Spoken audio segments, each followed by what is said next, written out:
வணக்கம் மக்களே. திடீர் ட்விஸ்ட். நான் மீண்டும் பாஜக அதிமுக கூட்டணி இணைகிறேன். ஆனால் ஒரு கண்டிஷன். டிடிவி தினகரன் அதிரடி. இந்த தகவலை பற்றி இந்த வீடியோவில் பார்க்கலாம் வாங்க. அதிமுகவில் இருந்து வெளியேறிய ஓ பன்னீர்செல்வமும் டிடிவி தினகரனும் மீண்டும் என்டிஏ கூட்டணியில் இணைக்கப்பட வேண்டும் என பாஜக மாநில தலைவர் அண்ணாமலை அவர்கள் நேற்று அழைப்பு விடுத்திருந்தனர். ஆனால் அதிமுக பொதுச் செயலாளர் எடப்பாடி பழனிசாமியை என்டிஏ கூட்டணியின் முதலமைச்சர் வேட்பாளர் பதவியிலிருந்து மாற்றினால் மட்டுமே இணைவேன் சொல்லி டிடிவி தினகரன் அவர்கள் கூறியிருக்காங்க. இந்த புதிய ட்விஸ்ட் பாஜகவின் தேசிய தலைமையத்தையே அதிர வச்சுள்ளது என்பது சொல்லலாம். இந்த நிலையில் சமீபத்தில் செங்கோட்டையனை சமாதானம் செய்ய போய் தற்போது தினகரனின் திருப்திப்படுத்த பாஜக அண்ணாமலையிடம் முக்கிய அசைன்மெண்ட் ஒப்படைத்துள்ளதாக தகவல்கள் வெளியாகியிருக்கின்றன. இது தொடர்பான முக்கிய ஆலோசனைகள் விரைவில் தொடங்கும் என எதிர்பார்க்கப்படுகிறது. அடுத்து எடப்பாடியுடன் செங்கோட்டையன் அவர்கள் உச்சகட்ட பணிப்பொருளில் இருக்கிறார் என்று தெரிந்தும் கூட தன் மகன் திருமணம் மற்றும் திருமண வரவேற்பு ஆகிய ரெண்டுக்குமே வற்புறுத்தி செங்கோட்டையனை பங்கேற்க வைச்சிருக்காங்க வேலுமணி அவர்கள். கோவை வடக்கு தொகுதி அதிமுக கழக எம்எல்ஏவான அம்மன் அர்ஜுனன் வீட்டில் லஞ்ச ஒழிப்புத்துறை கடந்த சில மாதங்களுக்கு முன்பு ரெய்டு நடத்தியிருக்காங்க. இவர் வேலுமணியின் ஆதரவாளர். அப்போது ஓடோடி வந்து அம்மன் அர்ஜுனுக்கு ஆதரவு தெரிவிச்சிருக்காங்க செங்கோட்டையன் அவர்கள். அந்த நேரத்திலும் வேலுமணி செங்கோட்டையன் இருவருமே நீண்ட நேரம் உரையாடியிருக்காங்க என்பது குறிப்பிடத்தக்கது.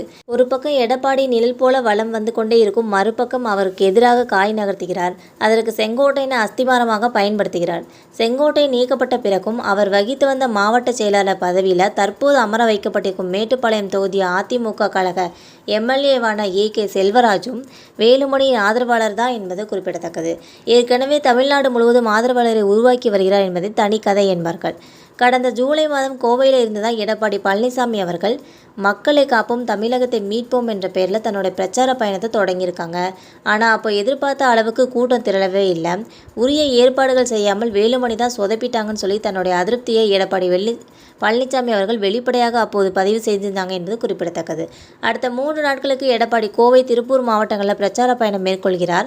இதுவும் வேலுமணியின் நேரடி கட்டுப்பாட்டில் உள்ள பகுதிதான். கடந்த முறை தான் சொதப்பினார் என்றால் நேற்று செல்வபுரம் பகுதியில் இருந்தும் எடப்பாடி பழனிசாமி பயணத்தை தொடங்கியிருக்காங்க. இங்கு நடத்தப்பட்ட ரோட் ஷோவில் சுமார் 500 மக்கள் தான் இருந்திருக்காங்க. மீண்டும் வேலுமணி ஏற்பாடுகளை திட்டமிட்டு சொதப்புவதாக உள்ளூர் அதிமுகவினர் குமுறுகின்றனர். அதே நேரத்தில் பாஜகவினரோ அடேங்கப்பா வேலுமணின்னு சொல்லி ஆச்சரியப்படுறாங்க. ஒன்றுபட்ட அதிமுக என்பது செங்கோட்டையனின் கோரிக்கை அல்ல, அது முழுக்க அமித்ஷாவின் அசைன்மெண்ட். ஒன்றுபட்ட அதிமுக மூலம் இந்த தடவை ஆட்சியை கைப்பற்றுவது, ஆட்சிக்கு வந்த பிறகு மொத்தமாக ஆட்சியை கைப்பற்றுவது என்பதுதான் பாஜகவின் கணக்கு. அதற்கு மூத்த நிர்வாகியான செங்கோட்டையன் மூலம் காய் நகர்த்த தொடங்கியிருக்காங்க என்று தகவல் வெளியாகிருக்கு. தடையாக இருக்கும் எடப்பாடி பழனிசாமியை தூக்கிவிட்டு அந்த இடத்துக்கு வேலுமணியை கொண்டு வரவும் பாஜக ரெடியாகவே இருக்கிறது.